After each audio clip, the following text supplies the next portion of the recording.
Cervezas 1906 patrocina entrevistas magistrales para una inmensa minoría.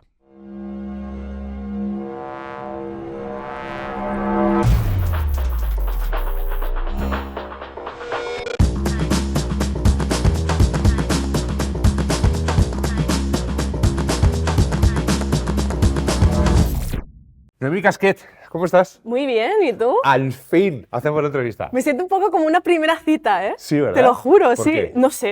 No sé, nunca me ha ¿por pasado qué? con esto en las entrevistas, porque Nos ha costado, ¿no? nos ha costado. Sí, Sí, es sí. como de esas citas de las aplicaciones que de repente vamos a quedar y no se puede y dices, joder, macho, y vuelves a quedar y no se puede y dices, bueno, a ver, a lo mejor esto es una señal, ¿no? Al final... A lo mejor tenemos algo. No, es que te digo, para que la gente lo sepa, nos ha costado mucho cerrar la entrevista porque un día que yo podía, tú no podías, yo no podía, tú podías. Te envié la entrevista hace como 3 meses, ya se me ha olvidado la entrevista. Entonces, vamos a hablar, ya que estamos Claro aquí, que joder, sí. vamos a aprovechar Claro que todo sí. esto, ¿no? Sí, sí. ¿Estudias o trabajas? Bueno, empezamos bien, ¿no? Lo pone en mi perfil. Oye, me llama mucho la atención lo de tu perfil, tía. O sea, en la página web, porque ¿cuántos adjetivos hay? Bruja, ¿cómo te dices? Sí, bruja, zorra, zorra. diosa, enemiga, amiga, sobre todo humana. Yo creo que eso es lo que... Porque en muchas ocasiones tienden o a idealizarte o a embrujarte. Al final hablar de sexualidad no es algo neutral, no es como hablar del tiempo, ¿sabes? Implica muchísimo detrás, ¿no? Muchos estigmas, muchos tabúes que todavía se siguen perpetuando en nuestra sociedad. Entonces, toda esa locura, amalgama de adjetivos que hay en mi página web nada más entrar, son adjetivos que me han dado a mí, que yo pues, sostengo de algún modo, pero sobre todo el último es el que más me interesa, y es que al final detrás de todo hay una persona humana. Claro, así es. Hablando de sexo. Estudiaste periodismo, ¿no? Sí, estudié periodismo en la Universidad Autónoma de Barcelona y he estudiado también un posgrado de terapia sexual y de pareja en la Universidad de Barcelona. Y aparte, la formación que estoy haciendo sobre sexualidad ancestral, pues ahora mismo más enfocada en la parte del tantra, pero también abierta a diferentes investigaciones, desde la sexualidad en el Antiguo Egipto, metodología kunyaza, taoísmo, etc. Lo del tantra es una movida de la hostia, ¿no? ¿En qué sentido? Joder, eso como que tardas, ¿no? Como no sé cuántas horas, ¿no? Es como prolongarlo. Yo soy un auténtico paleto para esto, ¿eh? A lo mejor pego unas patadas al diccionario, no tengo ni idea. Bueno, pero pruébalo. siempre he escuchado lo del tantra, pero dime de qué va, porque no tengo ni idea de qué va. Bueno, pero, o sea, has dicho es una movida, entonces Bueno, algo tendrías. a ver, es que claro, que a lo mejor digo algo y me meto una pata, la pata No está pasa dentro. nada. El tantra es como prolongar al máximo, ¿no? El tiempo, ¿no? Va por ahí, ¿no? Los tiros. Sí, bueno, el tantra, para empezar, es una filosofía que parte del hinduismo, ¿no? Entonces, el tantrismo es una línea dentro de la filosofía, la religión, llámalo como quieras. Entonces, a nosotros, a Occidente, nos ha traído toda la parte más, pues, ¿cómo decirlo?, de la sexualidad que hay en el tantrismo, ¿no? Occidente hace mucho eso, coge muchas cosas, ese colonialismo cultural que tenemos, esa tendencia, ¿no? Coge algo y dice, esta parte religiosa no me interesa, ¿no? Sobre todo porque aquí tenemos conflicto evidentemente, con el cristianismo. Entonces, claro, ¿qué sucede? Que en el tantra hay una parte pequeñita que habla sobre la sexualidad, pero esa parte es muy potente. A nosotros en Occidente nos llega más o menos en los años 20 aproximadamente, con todo el tema del colonialismo, etcétera, etcétera, y se instaura muchísimo en los años 70 a través de Osho. ¿Te suena Osho? No. Bueno, Osho fue un gurú, sobre todo de la India, después estuvo viviendo en Oregón, en Estados Unidos, y se dice que creó una secta, etcétera, etcétera. En realidad, lo que creó Osho fue coger esa parte del hinduismo y del tantrismo que no llegaba a Occidente, porque claro, él decía, ¿cómo voy a hacer que los occidentales estén 20 minutos así o 1 hora sin hacer nada, si tienen un montón de estímulos? En los años 70, imagínate ahora, ¿no? Ya. Pretender estar 10 minutos, o sea, entramos en colapso, no estamos en mitad del Tíbet, ¿sabes? Sin nada que hacer con vida contemplativa. Estamos en las ciudades donde hay un montón de estímulos. Entonces, claro, Osho dijo eso y empezó a instaurar pues, todo lo que son las meditaciones dinámicas. Entonces, eso es lo que más se conoce de Osho, y también la parte sexual del tantrismo. Ha escrito muchísimos libros, tiene muchas meditaciones, hay muchas conferencias sobre Osho, y hay también un documental en Netflix, por ejemplo, que se llama Wild Wild Country, donde se habla sobre ese viaje a Oregón y sobre, bueno, hubo unas movidas que al final se acabó como todo disolviendo mucho y yendo mucho hacia esa parte de la materia. Te cuento toda esta premisa porque es importante entenderla para entender el Tantra, que no nos viene de una actualidad que hemos inventado Occidente, sino que viene desde el siglo IV a.C., que se tienen los primeros escritos sobre el tantrismo. Espera, cuéntame esto porque me estoy quedando a cuadros. Entonces, claro, el Tantra lo que en realidad te viene a decir es que en toda tu vida hay ese punto, todo es éxtasis, ¿no? Es decir, vivimos una sexualidad, me voy a enfocar más en la parte sexual, vivimos una sexualidad que es muy de aquí te pillo, aquí te mato, súper consumista, es decir, nos estamos masturbando con los cuerpos ahora más que nunca. Estamos en aplicaciones para ligar y es como, este me gusta, este no, este sí, este no. Y después, cuando lo tenemos enfrente, lo único que buscamos de esa persona es satisfacer nuestro placer con tu boca, tu polla y tus manos, y ya está, y el resto me da igual. Tenemos mucho miedo también a las conexiones afectivas, incluso románticas, y por eso cada vez el sexo se está haciendo de una forma como muy... ¿sabes? Mira mamá sin manos casi, ¿sabes? Entonces, lo que te viene a decir el Tantra es que nada más estamos viendo, para mí, un 30% de lo que puede llegar a ser nuestra sexualidad, que es física y que es muy carnal y podemos tener un placer de la hostia, sí. Pero si fuésemos capaces de elevar ese placer, tendríamos uno de los mayores trances que puede experimentar un ser humano, más allá de la muerte, claro está. Entonces, todo lo que se consigue con setas, todo lo que se consigue con MDMA, todo lo que se consigue con las drogas, se puede conseguir de una forma natural a través del cuerpo humano y sobre todo a través de la sexualidad. Y eso, por ejemplo, en el tantrismo se trabaja mucho desde los chakras y desde sublimar la energía sexual. Por ejemplo, cuando tenemos un orgasmo, nada más lo dedicamos a esta parte. Entonces tú tienes un orgasmo, dura unos segundos y está contenido en la zona genital, que es la zona donde has estado estimulando todo el rato. Cuando tienes ese orgasmo ya es como, bueno, pues chimpum. Pues imagínate si en vez de tener el orgasmo aquí, lo tuviéramos desde la punta del dedo del pie hasta la cabeza. Joder. Eso se llaman orgasmos expandidos porque se expanden por todo el cuerpo. ¿Tú tienes orgasmos expandidos? Sí. Yo puedo tener orgasmos en partes distintas de mi cuerpo. He tenido orgasmos en un brazo, he tenido orgasmos en el corazón, que fue impresionante. He tenido orgasmos en el tercer ojo. Cuéntame eso, de los orgasmos en el brazo y en el corazón. ¿Cómo es eso? Pues eso es mucho entrenamiento de sensorialidad, de sensorializar el cuerpo, porque claro, lo mismo que nos pasa cuando vamos a follar, ¿no? Pues nos liamos, nos toqueteamos un poco así por encima, tal vez me masturbas o me comes el coño un poco y ya enseguida es... ¡taca! Al lío. Al lío, ¿sabes? Y entendemos el sexo como muy genitalizado y coitocentrista. Entonces eso nos limita todo el rato, es decir, todo el rato nos pensamos que somos muy libres y que estamos revolucionando, pero en realidad lo único que nos estamos haciendo es limitándonos a un placer más físico y más genital. Claro, cuando de repente estamos haciendo como divisiones y clasificaciones cada vez más pequeñitas, lo único que estamos haciendo es limitar cada vez más nuestro placer. Entonces pensamos que estamos teniendo un montón de orgasmos y que estamos siendo la hostia, pero en realidad lo único que estamos haciendo es contener más nuestra liberación, que puede ser a través del sexo. Entonces, cuando empiezas a trabajar la sensorialidad del cuerpo, cuando empiezas a identificar la energía que se mueve, a partir de ahí puedes empezar a trabajarla y puedes, del orgasmo, cuando tienes la descarga, puedes coger toda esa energía y decir, pues para afuera no, vas a ir para arriba. Y yo he entrado en estados de trance que me han tenido pues minutos absolutamente ida. Qué maravilla, ¿no? Pues sí, y eso es un poco, claro, ahora, ¿sabes lo que me pasa? Que te voy a ser súper sincera, ahora mismo estoy ahí con una dicotomía súper jodida en mi vida, ¿sabes? Porque, claro, llevo toda mi vida, llevo 13 años dedicándome a esto. Cuidado, tengo 31, o sea, desde que tengo la mayoría de edad que estoy hablando de coños y pollas, así todo el rato, ¿no? Y ahora, claro, mucha gente empieza a hablar del squirt, de no sé qué, no sé cuánto, pero yo llevo 13 años a mis espaldas y ya soy perra vieja, ¿sabes? Ya estoy ahí como...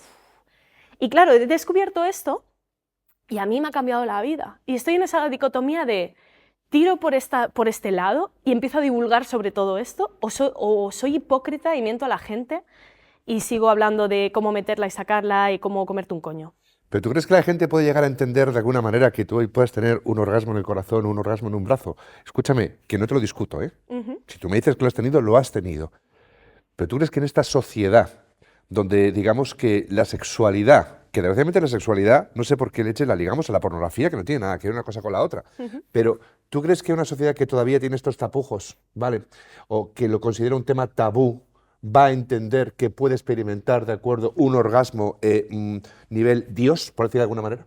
Lo único que quiero o sea, evidentemente la información está ahí y yo como periodista al final soy un canal y he aprendido a que la información me tiene que atravesar y la tengo que dar, independientemente de si me va a dar más o menos dinero, más o menos fama, más o menos éxito, pero a mí me ha atravesado una cosa y yo no me puedo estar callada. Lo único que me interesa de la humanidad es que entienda y recuerde que la sexualidad es su origen.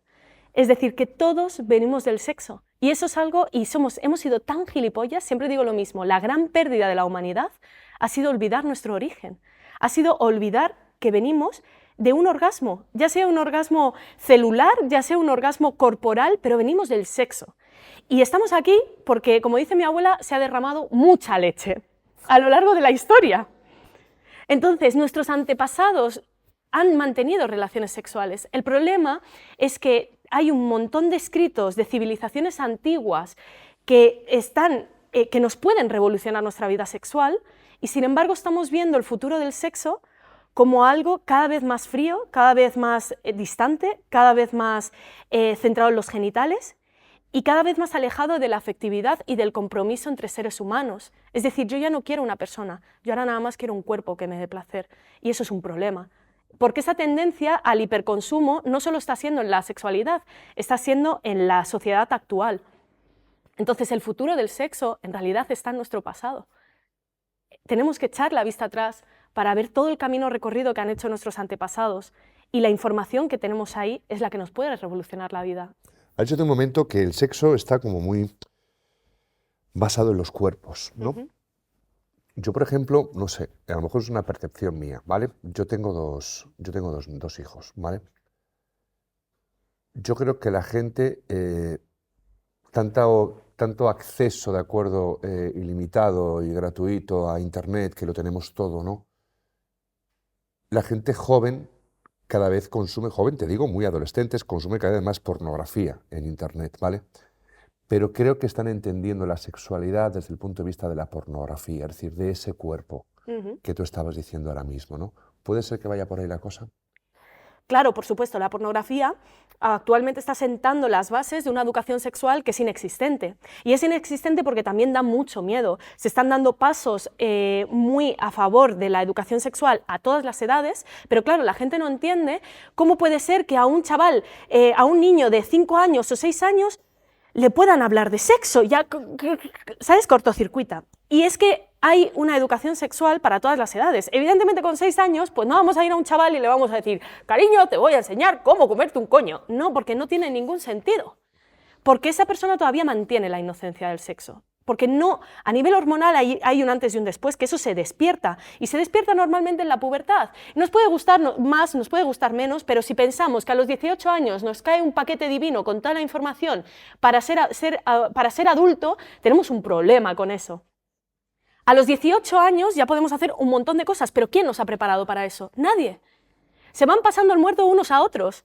Entonces, por supuesto, a los 6 años se puede educar sobre sexualidad, porque se puede educar sobre consentimiento, y eso nadie nos ha educado sobre consentimiento, especialmente a las mujeres, que ya no solo no nos han educado, sino que nos han expropiado de algún modo nuestra sexualidad y el derecho a decir que no queremos. Y es un poco lo que estamos reeducándonos ahora. A los 2 años también se puede educar sobre consentimiento, porque en muchas ocasiones cuando hacemos esto de dale un beso al tito, dale un beso al tito, estamos obligando al niño a tener un contacto que no es sexual, es un contacto afectivo, es un contacto íntimo, pero que a lo mejor no le apetece tener, y estamos obligándolo a tenerlo. Si no respetamos ese no del niño, cuando pase otro tiempo y el tito a lo mejor no le pida un beso, sino que le pida otra cosa, el niño ese poder del no lo estamos perdiendo.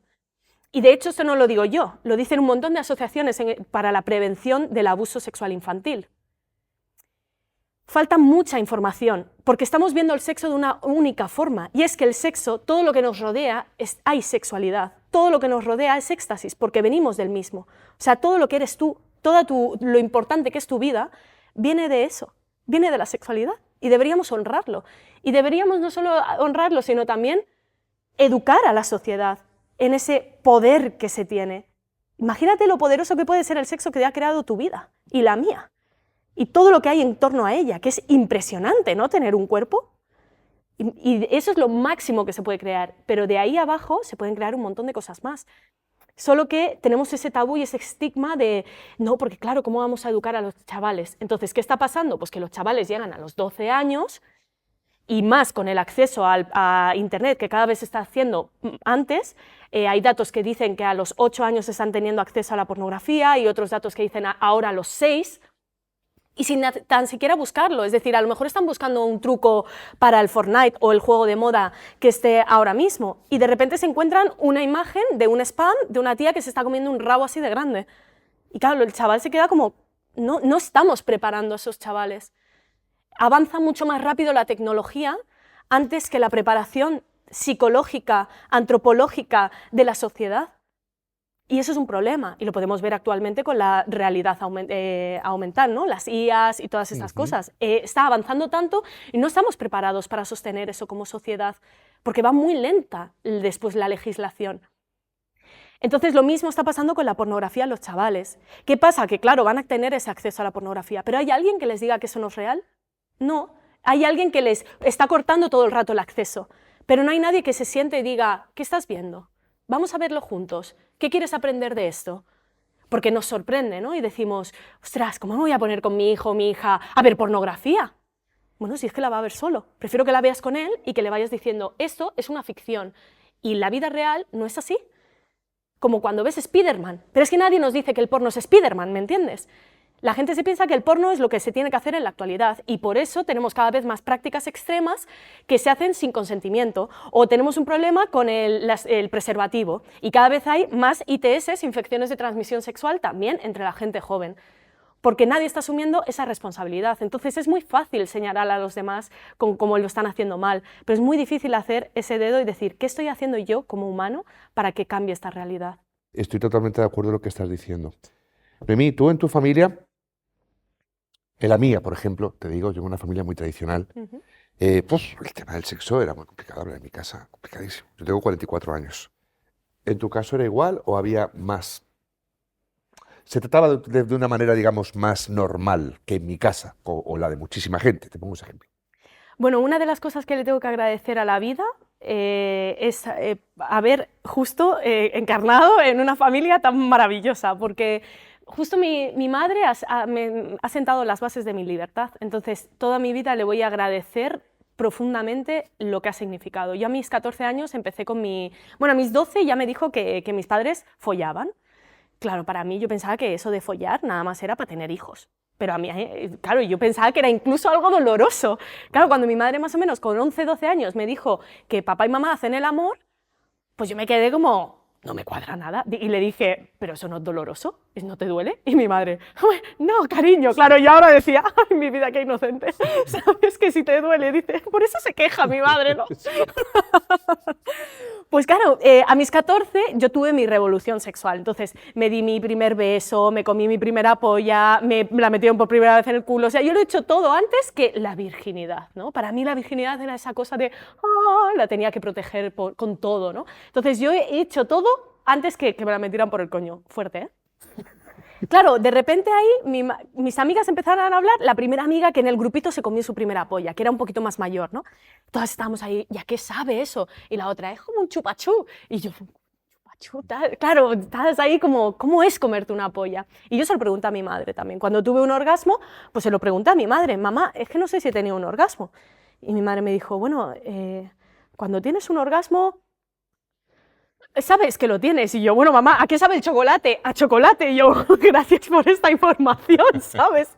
Claro, de repente así fue mi obsesión entender qué era un orgasmo y cómo una persona que me decía, ¿y cómo es tener un orgasmo? ¿Qué le podía decir?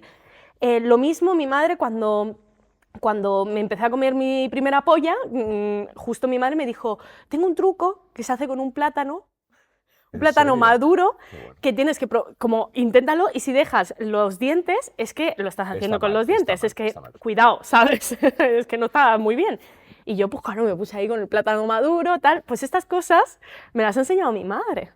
Y mi madre me enseñó, la primera vez, mi primera borrachera, mi madre ya estaba viendo que yo estaba empezando a salir, me dijo, tú y yo salimos hoy. Y me puse mamadísima, pero mi primera borrachera fue con mi madre a mis 14 años. Salí de fiesta, me emborraché por todos lados, pero me empezó a enseñar la cultura de la discoteca, desgraciadamente, que tenemos que tener las mujeres. No dejes la copa sola, coge la copa por la parte de arriba para que no te echen nada dentro, guárdate siempre 10 euros para volver en taxi, cuidado con la gente de no sé qué, cuidado con los tipos de no sé cuánto. Bébete un café con sal cuando quieras vomitar, porque eso también lo viví. Y luego cuando viví la resaca me dijo, amiga... Oye, yo soy fan de tu madre. Sí, yo también. Qué maravilla, ¿no? Qué maravilla. Sí. Te enseña de todo. Ojalá todo el mundo tuviera un alma como mi madre a su lado, enseñándole todo lo que me ha enseñado a mí, porque sentó las bases de mi libertad. Sin mi madre, yo no hubiese sido quien soy ahora mismo. Evidentemente, ¿no? Porque, coño, me ha parido, ¿no? ¿En qué momento te diste cuenta? Porque claro, tú estudiaste periodismo, pero ¿en qué momento dijiste, no, me quiero dedicar de acuerdo a todo el tema relacionado con la sexualidad? Ya, tío, ¿qué fue antes, el huevo o la gallina, no? Exactamente. Pues en esos 14, a mis 14 años, yo ya empecé a entender que, claro, Tus 14 años son la hostia. Sí, fueron Tenemos la todo, hostia. ¿no? Yo creo que mis 14 fue muy borrachera, sexo, Todo. Madre, fue muy rock and roll. Sí. Sí, luego ya cuando, claro, tenía 18, mis amigas empezaron a hacerlo, yo ya era como, ya me había pasado toda mi adolescencia haciéndolo con mi madre. Bueno, pues claro, yo a mis 14 años actuaba un poco como actúo ahora. Yo tenía una fuente de información que era mi madre y tenía una masa que eran mis amigas. Entonces yo actuaba como canal. Mi madre me daba información, yo le decía a mis amigas como chupar una polla. Mis amigas me preguntaban, oye, pregúntale a tu madre que si pasa esto tal, ¿cómo le puedo decir a no sé qué? Y yo, vale. Y a mi madre, mamá, que a mi amiga le pasa no sé qué, no sé cuánto. Y mi madre me daba la información. Entonces, claro, ya empecé a tantear lo que es ser canal. Ahora están todas las niñas locas con el squir, quiero hacer squir, no sé qué, no sé cuánto, o sea, es increíble, o sea, es como las Olimpiadas, ¿no? Es como, ¿no? Sí, un poco, también me está preocupando un poco TikTok, porque cada vez está más prácticas un poco extremas, como puede ser la hipoxifilia, que es la asfixia erótica, o por ejemplo el tema de los escupitajos, que es la salofilia. Entonces como que cada vez más se está yendo hacia prácticas un poco más extremas. Más radicales. Más intensas, porque necesitamos más para sentir placer, cuando para mí es entrenar el cuerpo hacia lo sutil. Es decir, si yo, que por con ejemplo, menos sea más. claro, si yo, por ejemplo, siempre utilizo un succionador de clítoris para masturbarme, siempre, lo que estoy haciendo es entrenar a mi mente y programar mi cerebro para que sepa que en 30 segundos o un minuto puede tener un orgasmo brutal, súper corto y súper rápido. Venga, pim. Entonces, claro, ¿qué le pasa a la mente? Que todo el rato quiere eso, que cuando me van a comer el coño o me van a tocar, pues yo ya estoy así. ¿Por qué? Porque me he acostumbrado a esa intensidad. Cuando acostumbramos al cuerpo a intensidades muy elevadas, estamos perdiendo el valor de las intensidades más sutiles. Y esto es uno de los ejercicios que se deben empezar a introducir. Yo sigo utilizando, evidentemente, succionadores de clítoris, solo que no lo hago siempre. Lo hago a lo mejor una vez al mes o cada 2. Luego me masturbo con la cachofa de la ducha una vez al mes. Luego uso mucho más las manos o el roce, por ejemplo. Yo no sentía placer con el roce de las almohadas o cosas así, ¿sabes? O de las piernas o de mis manos. Pero, ¿qué pasa? Que la mente quiere trabajar poco. El cerebro es que gasta muchísima energía, gasta el 20% de la energía del cuerpo, que es una barbaridad. Entonces el cerebro dice, ¿que vas a ir ahora al gimnasio? ¿Para qué? Siéntate, ¿sabes? No lo hagas. Es nuestro peor enemigo. Pero es muy ecológico. El cerebro lo que quiere es pues, que no se consuma energía del cuerpo. Entonces todo el rato está ahí como, no lo hagas, no lo hagas. Entonces, ¿qué nos pasa en el sexo? Pues que queremos un alivio muy inmediato y muy rápido. Entonces, ¿por qué? Porque el cerebro nos atenta contra eso. ¿Qué pasa cuando estamos como más en la sutileza y demás? Pues que primero tenemos que callar nuestra cabeza que nos está diciendo, ¿qué cojones estás haciendo? Hazte la paja de siempre y ya está, ¿sabes? Y esa es la primera lucha. Por eso siempre digo que el sexo es una meditación. Porque realmente la es. Tú ahora mismo sales a la calle, conoces... ¿Qué eres? Soy sexóloga, periodista, sexóloga. La gente rápidamente se va a un concepto que no es. ¿Cómo llevas tú esto en tu día a día?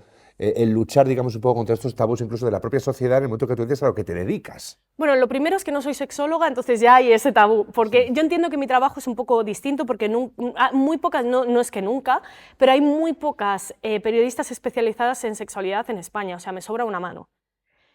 Sin embargo, periodistas políticos, culturales, gastronómicos, deportivos, o sea, de viajes, de guerra, hay un montón. ¿Qué pasa? Que el sexo parece que no se merece periodismo también, sino el sexo nada más se puede tratar desde el ámbito clínico, que respeto absolutamente el ámbito clínico, pero no es lo único.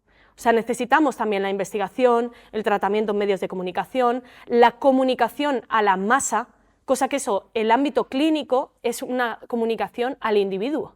Es decir, tú tienes una insatisfacción sexual, la que sea, vas a una sexóloga y hace ese tratamiento desde la psicología, desde el ámbito sexológico, desde el ámbito clínico, y es perfecto. Tienes un problema de, por ejemplo, vaginismo, y hay una figura que se llama fisiosexóloga, que es fascinante y creo que se debería reivindicar muchísimo más, y es una fisioterapeuta especializada en todo el ámbito sexológico. Y tratan muchísimo y es súper necesario porque hay factores anatómicos también que influencian evidentemente en el vaginismo, dispaurenia, etcétera, etcétera, ¿no? Pero ¿quién le da toda esta información a la sociedad? ¿Quién hace esa reivindicación política? ¿Quién hace las entrevistas? ¿Quién comunica? ¿Quién hace conferencias? Pues, ¿o quién escribe en medios de comunicación? Pues aquí estamos los periodistas para ello. Imagino que tú vas al médico, ¿no? Al centro de salud, médico de cabecera, una cola de la leche. Esta fisio, ¿cómo me han dicho que se llama? Fisiosexóloga. Fisiosexóloga, imagino que nadie dirá, no, es que yo estoy para el fisiosexólogo, ¿no? O sea, que es... Bueno, es que creo que en la nadie lo seguridad conoce. social ni tan siquiera se contempla. Ya. Y más tal y como tenemos ahora mismo la sanidad, que la están recortando por todos lados, ¿no? Entonces, esto evidentemente tiene que ser en el ámbito privado, ya entramos dentro del privilegio, y por otro lado, no traspasa a la sociedad. O sea, la gente cuando tiene un problema de este tipo no sabe a quién ir, entonces se lo callan, ¿no? Y todavía se enquista más y se enquista más y se hace más bola y se hace más bola. Por eso es importante la divulgación, por eso es importante la comunicación. ¿Por qué un periodista se entiende que pueda comer 10 tipos de sushis distintos y hacer un vídeo diciendo cuáles son mejores o cómo están hechos, o se pueda ir a la India a grabar un reportaje sobre cómo se hace la salsa korma, y una periodista no puede hacer lo mismo con la sexualidad? Y a ese periodista gastronómico no se le exige ser chef, como al igual un periodista deportivo no se le exige ser futbolista o ser entrenador, entre otros, o sea, ser deportista, y porque a los periodistas de la sexualidad sí. A mí me han exigido mucho tiempo que estudie sexología. ¿Y por qué crees que es eso? Porque es una profesión nueva, porque no estaba antes. ¿No piensas que puede ser una barrera para que no te dediques a eso? Bueno, es un poco una mezcla de todo. Evidentemente después yo tengo mi posgrado de terapia sexual y de pareja, pero aún así yo no me considero sexóloga, ni quiero hacer terapia, porque no es mi trabajo. Mi trabajo es mostrar la sexualidad cada vez más natural para que esa chica que tiene vaginismo entienda que existe otra persona que hace una fisiosexóloga. Mi trabajo es ser un canal, y sigo siendo un canal todo el rato. Lo único que a veces las personas te posicionan en un lugar o en otro, ¿no? La gente tiene como mucha inseguridad cuando estás en un lugar que no te pueden clasificar. Y yo suelo ser una persona que rompe bastante con los lugares en los que me puedan clasificar. Por eso hay veces que siento, y lo entiendo desde el otro punto de vista, que dicen, bueno, pero es que no puedes hablar de sexo si no tienes una sexología, o no puedes hacer esto si no tienes esta base. El problema es que sí que la tengo y que claro que puedo hacerlo, porque a mis compañeros y compañeras no se les exige tener una base para hablar de fútbol o para hablar de, ¿sabes? Una base más allá de nuestra investigación que tenemos. Evidentemente somos periodistas y yo apuesto por el contrastar información y la veracidad de la misma. Y me fijo, o sea, me muevo a través del mismo código deontológico de todos mis compañeros. ¿Por qué mi periodismo es menos? ¿Sabes? Te entiendo. Porque hablamos de sexo al final. ¿Alguna vez has pensado dentro de esta sociedad que muchas veces es bastante retrógrada en muchos aspectos, y más en el tema de la sexualidad, que creo que todavía estamos a años luz de otros países, me parece, ¿vale? ¿Alguna vez has pensado, no entienden el concepto, no entienden lo que yo quiero transmitirles, no entienden el periodismo que yo quiero hacer? Acabo de decir hace un momento, si una persona tiene vaginismo, tiene que ir a un fisiosexólogo, yo soy ese canal. ¿Alguna vez te has dicho, mira, tiro la toalla, paso, he nacido, yo creo que he nacido antes de lo que tenía que haber nacido? Yo creo que, no, cada día no, pero casi, ¿eh? Casi hay un momento en mi vida que digo, tú, ¿me piro? Lo mando todo a tomar por culo. Además, yo suelo ser una persona que suelo ser como muy... cuando algo no me sirve, lo quemo y lo mando a tomar por culo, ¿sabes? En ese sentido. O sea, no... Suelo ser muy destructora para que entre lo nuevo, ¿sabes? Y ahora, justo en este cambio que estoy generando también en mi identidad, en mi imagen, en mis redes, en mis libros, en todo lo que va a venir, pues me encuentro con esto, ¿pero no crees que la gente no está preparada para que se le hable de que puede tener un orgasmo en el corazón? Ya, pero si no lo hago yo, ¿sabes? No puedo esperar a que los demás lo hagan. ¿Que esto me lleva a la ruina? Pues puede ser, pero al menos he sido fiel a mi verdad. Y eso nadie me lo va a quitar. Entonces, siempre lo que mi mente y mi ego me dice, tía, pero vas a perder seguidores, ¿qué está pasando? Tía, pero vas a perder dinero, ¿qué está pasando? Ya, pero ¿qué voy a ganar? ¿Verdad? Porque lo que no quiero es que ser infiel a mis seguidores y ser hipócrita. Eso no me lo podría perdonar jamás en la vida. Yo creo que nunca podrías, porque aparte, por lo que me estás contando y lo poquito que te conozco a través de esta entrevista, veo que eres una tía que eres muy de verdad.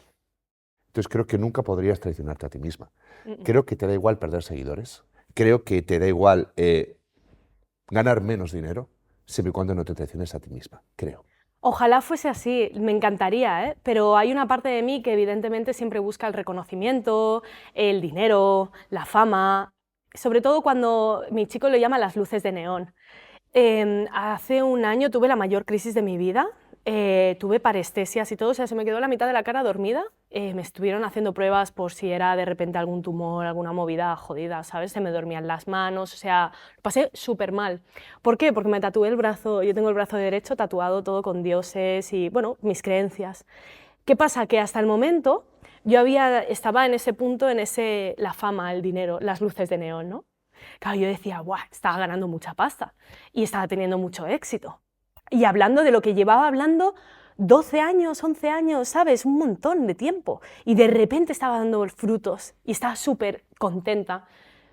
Pero el problema es que me estaba posicionando en el mundo y estaba anulando algo que hacía 5 años me había cambiado la vida. Y cuando de repente eso pasa y estás siendo cada vez más infiel a ti misma, y sobre todo yo siempre vestía de traje, porque eso es lo que me han enseñado como mujer que da poder y prestigio. Entonces yo siempre de traje llevaba esa actitud como súper masculina, de querer tener súper éxito y súper poder. Y cuando me tatúo el brazo, entro en una crisis y en un pánico de la hostia y todo se rompe por todos lados, porque había construido en pladur, ¿sabes? O sea, era una mierda. Era todo superficial, era todo que no había nada más. Y sobre todo no era mi verdad. Y cuando yo me la tatúo, me hago una emboscada a mí misma. Yo no sé por qué me tatué el brazo y mi amiga me decía, si te da tanta ansiedad, ¿por qué te lo estás tatuando? Y yo, pues no lo sé. Bueno, ahora sí que lo entiendo, porque me dice, o sea, si no me tatuaba ese brazo con lo que a mí me hace estar aquí en la vida, que son mis creencias y mi espiritualidad, yo creo que me podría autodestruir. Y no hablamos de un suicidio ni nada, sino te hablo de estar en esas altas esferas con un vacío como humana y como persona, que es lo que le pasa a mucha gente también, simplemente por tener fama y dinero. Y son unas luces de neón que nos llaman a todas la atención, pero ¿qué hay detrás de todo esto? Entonces yo cuando me destruí, al final me hicieron todas esas pruebas, no había nada y lo que había era una crisis de ansiedad tremenda. A mí me daban ataques de ansiedad cada día y yo no sabía qué cojones estaba pasando. Así que cogí todo lo que fui y construí y lo envié a tomar por culo. Todo mi armario, dije, esto no me representa, tiré todos los trajes. Y empecé a vestir pues como me ves ahora. Y poco a poco estoy construyendo una identidad que aunque me tenga también con una inseguridad tremenda, pero es lo que me siento que soy y es lo que quiero demostrar al mundo y es sobre lo que quiero hablar. Porque si no lo hago, me muero, tío. ¿Sabes? Es que si no lo hago... He hecho una frase antes muy chula que es, había construido en pladur. Me parece súper visual, súper potente. Claro, llegas muy alto, pero todo se tambalea. Sobre todo tú en tu interior. Porque no eres. Tú te miras al espejo y me podía ver súper poderosa, súper guapa, súper tal, pero estaba vacía, ¿me entiendes? Estaba vacía, lo único que quería era ver cuántos seguidores me subían y cómo era y cuánto dinero tenía en la cuenta y claro, después decía, coño, pero para la cantidad de seguidores que tengo, ¿por qué no me paran en la calle? ¿Y por qué no me dan más trabajo? ¿Y por qué no me dan más premios? Todo lo que buscaba era reconocimiento y he tenido que luchar mucho con eso, porque hay una parte de mi ego que busca y tiene sed de todo eso. Y además me muevo en unos ambientes que todavía es peor, no ayudan nada, porque todo el mundo no tiene su ego, que es muy deconstruido, que se diga, es más, vive del ego. Por eso cada vez entras a Instagram y ves que todo el mundo tiene un montón de éxito y que la gente tiene unas vidas que dices, guau, pero tiene la vida perfecta. Es todo fachada, es todo pladur. Es mentira. Es todo pladur. Cierto. Entonces yo me fui 2 semanas de redes sociales, lo dejé todo, desaparecí y cuando volví dije, lo siento muchísimo, pero me he destruido por todas las partes y si sigo en esa dirección voy a aniquilarme, porque voy a estar, sí, forradísima, con un montón de seguidores y un montón de reconocimiento, pero hablando de qué y siendo qué. No era yo, impostando ser otra persona. Así que voy a ir hacia lo que soy. Y eso, pues, bueno, tiene sus consecuencias, evidentemente, pero ante todo, creo que nunca me he sentido más en paz como estoy en este momento. El ego está ahí, jodido, porque dice, mierda, nos están rechazando, no, pero si es que tenías la fórmula del éxito. Pero el alma está ahí diciendo, tía, ¿has venido para esto?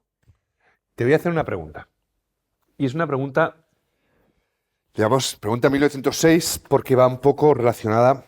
Okay. La filosofía es ir un poco a contracorriente. Vale. Es decir, no conozco a nadie que haya triunfado que no haya ido a contracorriente. No. Me encanta esto. ¡Chan! ¡Qué tensión, Dios! Voy a beber un poco de agua para liberar la tensión. Vale, la voy a cambiar. Vamos. Muy bien, claro que sí. La voy a cambiar y va a ir para tu madre esta pregunta, pero la vas a responder tú. Vale.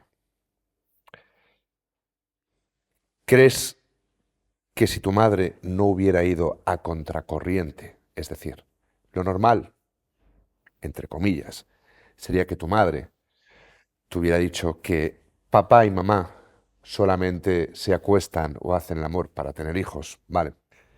Te hubiera dicho que ¿por qué gritas? ¿No me has escuchado gritos? No, es que me dolía la cabeza. No. Te hubieran intentado un poco esconder o dulcificar la sexualidad, o hubieran intentado de alguna manera posponerlo a lo más tarde posible, ¿no? Te hubieran dicho que el alcohol es malo. Tu madre fue a contracorriente en todo esto. Tu madre te enseñó cómo era la vida, te enseñó cómo era la sexualidad, te enseñó lo que era el alcohol, te enseñó, lo más importante, a ser quien eres. Entonces, la pregunta es esta.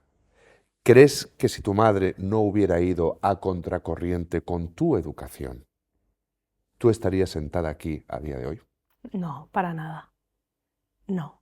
Yo creo que si mi madre no me hubiese dado esa educación y sobre todo me hubiese demostrado la libertad, yo no hubiese sido capaz de dedicarme a lo que me dedico a día de hoy.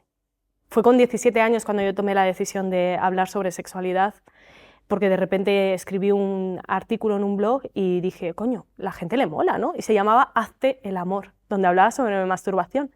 Y claro, hace 13, 14 años atrás, es mucho más distinto a cómo está el mundo actualmente, ¿sabes? Pues claro, yo con 17 años, cuando hablo sobre eso, la gente bueno, fue un poquito revuelo, ¿no?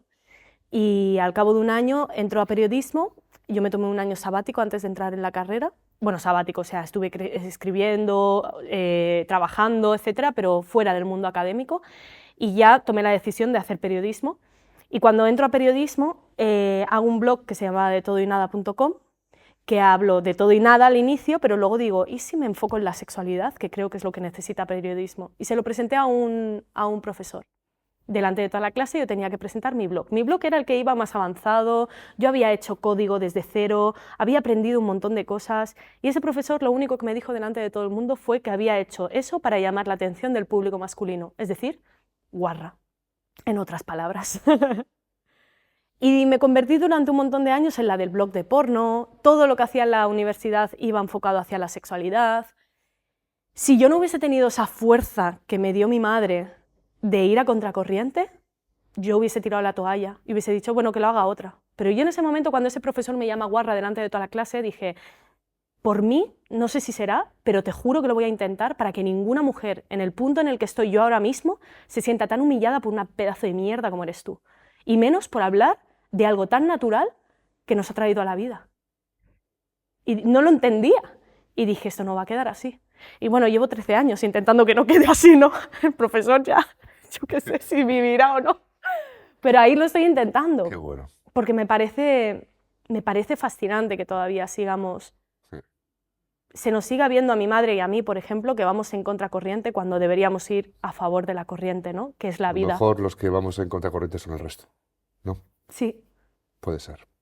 Noemí, me ha encantado, tía, hablar contigo, te lo digo de verdad. Me lo he Jolín. pasado guay, o sea, súper Qué a gusto, guay. o sea, súper a gusto. He aprendido muchísimo, Igual. muchísimo. Me ha abierto más que, madre mía, si hubiésemos hablado de cómo comerme el coño y todas estas cosas, oye, también me abro un montón, ¿eh? Pero creo que con esto me ha abierto chulo, ¿no? desde otro lugar. Mira, antes aquí la gente venía y hacía un graffiti, ¡Guau! que nos hemos quedado sin pared. Ok.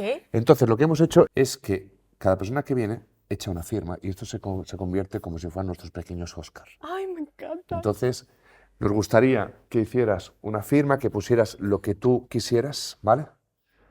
Aquí tienes el boli, pon lo que quieras tu firma, y luego tú lo dejas en el sitio que te apetezca del plato.